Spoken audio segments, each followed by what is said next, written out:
আর এবার মানিকতলার দিকে নজর। ক্লাসে পড়া না পারায় সেখানে চতুর্থ শ্রেণীর পড়ুয়াকে মারধর করা হলো। ছাতা দিয়ে বেধড়ক মারধর করা হয়। স্কুলের দুই শিক্ষিকার বিরুদ্ধে এই অভিযোগ উঠেছে। মানিকতলা থানায় অভিযোগ দায়ের অভিভাবকের। দেখুন কতটা আহত হয়েছে ওই পড়ুয়া। আতঙ্কে সে স্কুলে যেতে এবার চাইছে না। মেয়ের পায়ে গুরুতর আঘাত, ছুটিতে পাঠানো হয়েছে। স্কুল থেকে বলা হয় স্কুলে যাওয়ার কথা হলেই এবার সে কান্নাকাটি করছে, এমনটাই দাবি করেছে ওই পড়ুয়ার মা। আরো বিস্তারিত জানবো, সরাসরি কথা বলবো। আমাদের সঙ্গে রয়েছেন আমাদের প্রতিনিধি অয়ন ঘোষাল। অয়ন, ওই পড়ুয়াকে কিভাবে মারধর করা হয়েছে আমরা দেখতেই পাচ্ছি, ঠিক কি অভিযোগ, কি জানা যাচ্ছে?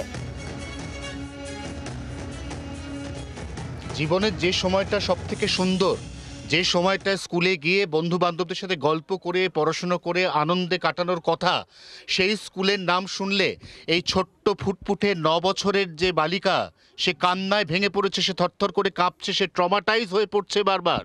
তার কারণ 16 তারিখ সে স্কুলে নাকি দুষ্টুমি করেছিল। এখন খুব স্বাভাবিক, ক্লাস 4-এ যে বাচ্চা পড়ে, যার মাত্র 9 বছর বয়স, সে স্কুলের ওই দীর্ঘ 8 থেকে 9 ঘন্টা সময়কালের মধ্যে দুষ্টুমি করতেই পারে।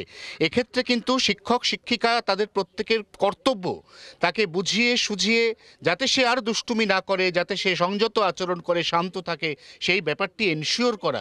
এখানে স্কুলের বিরুদ্ধে প্রথম মারাত্মক অভিযোগ, এই ছাত্রীকে শরীরের একাধিক জায়গাতে ছাতার বাঁট দিয়ে মারা হয়েছে এবং মেরেছেন দুজন শিক্ষিকা। কি এমন দুষ্টুমি সে স্কুলে করেছে যাতে ওইটুকু ফুটফুটে একটি বাচ্চা, তাকে দুজন শিক্ষিকা মিলে একযোগে ছাতার বাঁট দিয়ে মারলো। তার থেকেও গুরুত্বপূর্ণ বিষয়, মারের পরে তাকে চুপচাপ বাড়ি পাঠিয়ে দেওয়া হলো। বাড়িতে এসে মেয়েটি ক্রমাগত কাঁদছে এবং কারোর সাথে কোনো কথা বলছে না।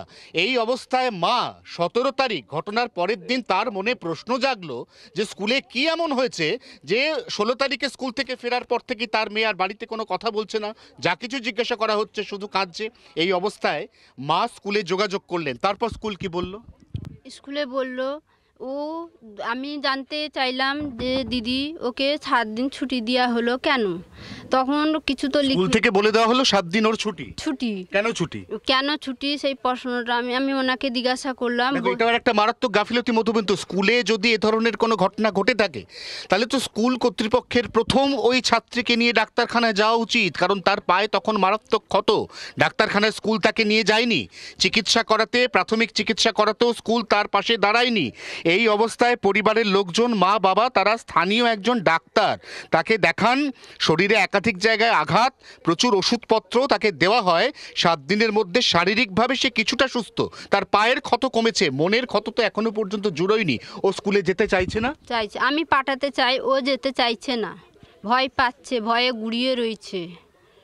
এই যদি শিক্ষার পরিবেশ হয় যে একটা বাচ্চা 9 বছর বয়সী, সে আর স্কুলেই যেতে চাইছে না, এতটাই ট্রমাটাইজড বা আতঙ্কিত, তাহলে সেখানে নিঃসন্দেহে আদর্শ শিক্ষার পরিবেশ তো নেই। ওই দুই যে শিক্ষিকা, তাদের বিরুদ্ধে ইতিমধ্যেই মানিকতলা থানাতে লিখিত অভিযোগ দায়ের করা হয়েছে। সেই অভিযোগের প্রতিলিপি দেখাচ্ছি। মানিকতলা থানা 17 তারিখে সেই কমপ্লেন রিসিভ করেছে। তবে এখনও পর্যন্ত পুলিশ সূত্রে খবর, স্কুল থেকে কাউকেই ডেকে পাঠানো হয়নি।